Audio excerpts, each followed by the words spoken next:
हजारीबाग की रामनवमी विश्वविख्यात है और इसे लेकर प्रशासन ने भी तैयारियां कर ली हैं। वहीं जिला प्रशासन लगातार रामनवमी रूट पे फ्लैग मार्च कर रही है ताकि कोई भी कमी उन्हें दिखाई दे तो उसे ठीक किया जा सके। इसी को लेकर देर रात हजारीबाग जिला प्रशासन की पूरी टीम ने फिर से सड़कों पे फ्लैग मार्च कर रामनवमी के रूट का निरीक्षण किया। खुद डीसी नैन्सी सहाय और एसपी मनोज रतन चौथे के साथ एसडीएम विद्याभूषण के साथ जिले के सभी वरीय अधिकारी इस दौरान मौजूद रहे।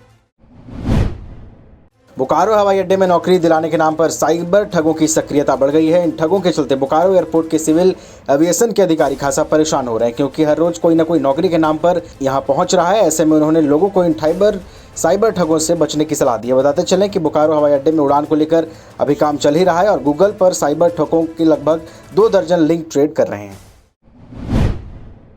निरसा में पॉलिटेक्निक कॉलेज के पीछे बेलकुपा गांव के समीप सड़क किनारे खाली स्थान की भराई करने के लिए फ्लाई ऐश का इस्तेमाल करने का ग्रामीणों ने विरोध किया। ग्रामीणों ने फ्लाई ऐश लोड हाईवा को रोक लिया। ग्रामीणों का कहना था कि जमीन पर सिर्फ रात के अंधेरे में फ्लाई ऐश गिराया जा रहा है और अंधेरे का लाभ उठाते फ्लाई ऐश गिराया जा रहा है। ग्रामीणों का कहना है कि यह फ्लाई ऐश काफ़ी हानिकारक है, जो जमीन को बंजर कर देता है, साथ ही साथ जल स्रोत को भी खत्म कर देता है।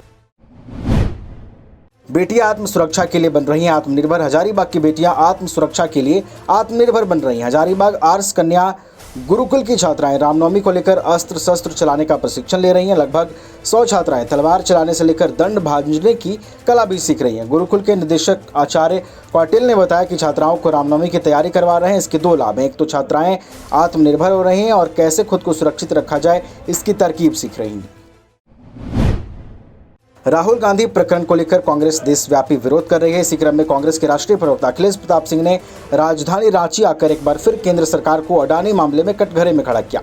राजधानी रांची के कांग्रेस भवन में आयोजित प्रेस कॉन्फ्रेंस में काले रंग के बैनर पर लिखा था डेमोक्रेसी डिस्क्वालीफाइड। केंद्रीय प्रवक्ता ने प्रधानमंत्री नरेंद्र मोदी पर बड़ा आरोप लगाते कहा कि जब से नरेंद्र मोदी दिल्ली के सत्ता में आए हैं, लोकतंत्र को रोजाना क्षति पहुंचा रहे हैं, क्योंकि अगर कोई सरकार और सत्ता से सवाल पूछ रहा है तो यह सरकार को गंवारा नहीं। और तानाशाही की इंतहा तब हुई जब राहुल गांधी ने मोदी सरकार से अपने मित्र अडानी को फायदा पहुंचाने का सवाल उठाया तो उनकी आवाज म्यूट कर दी गई और विधानसभा की कार्यवाही से उन्हें निकाल दिया गया।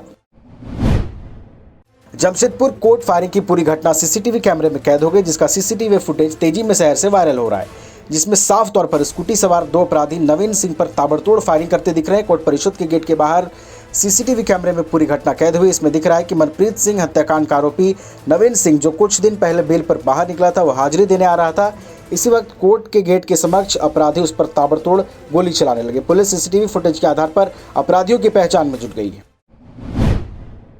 रांची के चुटिया इलाके से 13 फरवरी 2022 को गायब रश्मि मुंडा अब इस दुनिया में नहीं है। इस बात का खुलासा तब हुआ जब पुलिस ने रश्मि के प्रेमी को गिरफ्तार किया। पुलिसिया पूछताछ में जब आरोपी प्रेमी ने पुलिस के सामने राज खोला तो पुलिस के भी पैरों तले जमीन खिसक गई। पंकज का बयान लिखकर और परिजनों से मिली जानकारी के आधार पर रांची पुलिस रश्मि की तलाश करती रही, लेकिन वह नहीं मिली। वहीं रश्मि की किताबों को परिजनों ने जब देखा तो उन्हें सदर अस्पताल का एक पुर्जा मिला, जिसे ध्यान से देखने पर पता चला कि रश्मि ने गर्भपात कराया था। पुलिस की जांच करने के बाद पता चला कि रश्मि का प्रेमी पंकज का नाम अस्पतालों के रजिस्टर में था। पंकज रश्मि का पति बन रश्मि का गर्भपात कराया था। कड़ाई से पंकज से पूछताछ करने पर रश्मि की हत्या की बात स्वीकार की और हत्या कर उसके शव जलाने की पूरी कहानी पुलिस को सुनाई। राजधानी रांची के रातू रोड स्थित मां काली मंदिर के पास पीपल के पेड़ों को काटा जा रहा है। यहां स्थित काली मंदिर में सुबह और शाम श्रद्धालुओं की भीड़ रहती है। मंदिर के पास ही पीपल के 2 पेड़ स्थित हैं। इन पेड़ों की लोग पूजा भी करते हैं। पहले भी इन पेड़ों को काटने का प्रयास हुआ था, लेकिन स्थानीय लोगों के विरोध की वजह से पेड़ों को नहीं काटा गया। लेकिन इस बार रातू रोड में एलिवेटेड फ्लाईओवर बनाने का काम चल रहा है। इस वजह से इन पेड़ों को काटा जा रहा है ताकि फ्लाईओवर के निर्माण में किसी प्रकार की बाधा ना हो। हालांकि स्थानीय लोगों का कहना है कि अब उन्हें इस बात का दुख है कि वर्षों पुराना पेड़ अब वह नहीं देख पाएंगे।